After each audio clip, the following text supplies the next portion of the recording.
New Jersey's Hispanic Chamber of Commerce was, just 5 years ago, deep in debt, leaderless, and struggling to retain members and programs.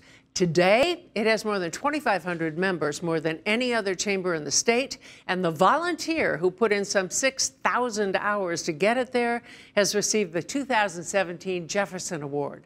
New Jersey's Hispanic Chamber of Commerce Chair Carlos Medina joins senior correspondent David Cruz. I haven't seen you in a while. I think the last time I saw you was right around the time your name started to surface as a potential lieutenant governor candidate for Kim Guadagno. Yes. How real was that? How far did it go? We had some pretty serious meetings. I think probably some differences on policy and opinions probably led her to picking Carlos Rendo. It's good that there's diversity on both tickets. I think that's a positive at the end of the day. Any regrets? Do you look at Carlos Rendo like he was on debating the other day? Like, no. I could have done that. Even honestly, with the recent ad, I got a lot of calls of people literally saying, we're happy you're not on that ticket. Yeah. Have you taken a close look at that? I mean, obviously you have to watch that race. How do you think it's going right now? I think it's tight, which I predicted it would be. Again, tighter than what the polls say. Yes. Yeah. But from a Hispanic business perspective, I think people are going to look at what individual and what value do they bring to their particular businesses. Can you look at these two and say that one's better potentially for Hispanic business? I think they've both been engaged, which is a positive. Kim has been to many of our events in her role as lieutenant governor, and Phil Murphy reached out to us probably over a year ago, and we did a little like a town hall with 30 members, and I recall vividly him walking out and saying, you guys really didn't hold back on me. You were very tough with your questions, which he appreciated. Yeah. So I think at the end of the day, both will be good for New Jersey, and businesses are going to look at what value is. Well, of course you're going to say both will be good for New Jersey.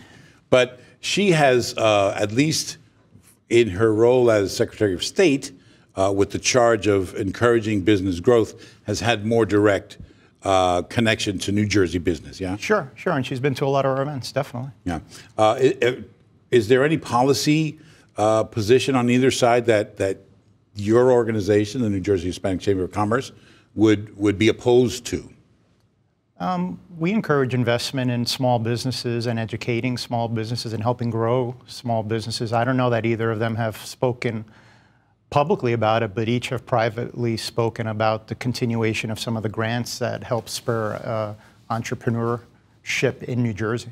Now, one of the criticisms of the Christie administration is that these big kind of tax incentives that have attracted large corporations to move sometimes, 100 yards. Yeah. I would imagine, would like to see more stimulus for small business. We would. I was formerly on the EDA board about 10 years ago, so I understand the value of attracting businesses, but you don't want to give away the shop to do that. You really have to sit down and see what value it brings.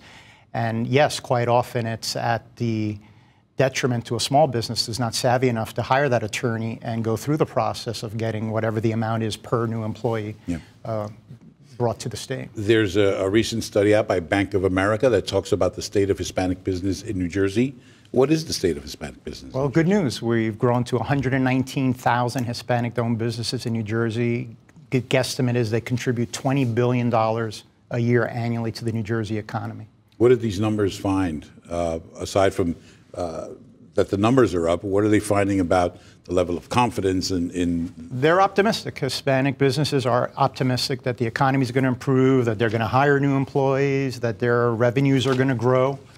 And many are doing it because they come here perhaps overqualified from their country of origin, and they rather hang up their own shingle than work a job that they feel they're not being compensated fairly. What Hispanic businesses are growing the most? What do we see? Hospitality, food, professional services, engineers, lawyers, doctors. Are we moving beyond the concept of Hispanic bodegas?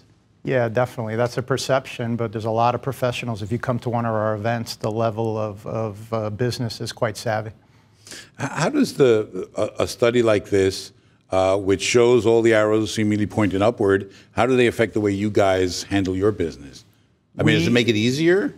It makes it challenging because I joke we're juggling chainsaws. There's so many issues coming at us rapidly, And these are individuals that don't have a Rolodex that somebody who's been here 3, 4 generations have. So we're their mentor, we're their Rolodex, we're promoting them. So we're constantly trying to help them, and they're all different levels. There's the one-person employee shop, and then there might be an individual who has 20 employees, but he wants to get to 10 million in revenue, 15 million in revenue. So there's a lot of different needs, and we try to be everything for the members. All right, Carlos Medina is the president of the Hispanic Chamber of Commerce, not running for lieutenant governor this time around. Thanks for coming David. in, man. Good to see you. Likewise.